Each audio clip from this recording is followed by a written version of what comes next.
Working on my Bobcat today. What happened, this hose on this cylinder right here busted, but it's in such a tight spot, I'm going to replace both hoses. Problem I'm running into when you raise the cab up, you got this steel line. There's two steel lines that go to the back.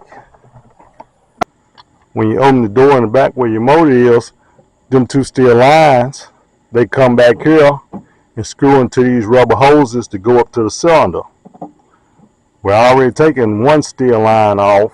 This steel line, to make matters worse, is in the worstest spot ever. Although I didn't want to do it, I just buy a rubber line, run it all the way through, which is probably about a good 6 feet of line. We're going to get the grinder with a cutting wheel on it. Those of you that follow me know I use a cutting wheel a lot of times on a lot of things.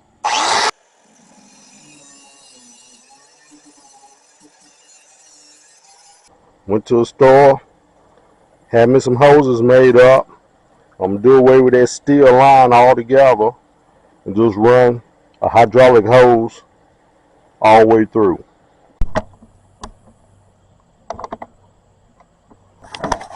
Got them lines in there. Just got me a whole hydraulic line from one end all the way to the other. Doing away with that steel line. Let's go back and put me some tie straps on these lines and secure them. Now we're going to crank it up, see if we have any leaks. We hooked everything back up. I checked my hydraulic fluid over there. Poured some more in there, topped it off. We'll crank it up and see if we have any leaks.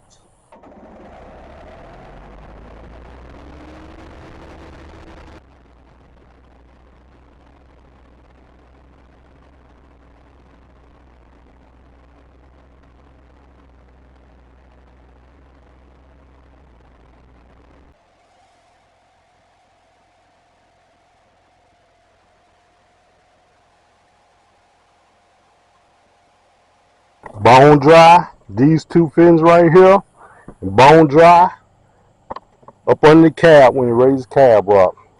Thank the good Lord for that. There you have it. Sometimes you gotta do what you gotta do. I've done away with them steel lines. Run me a hydraulic hose from one end all the way through to the other end.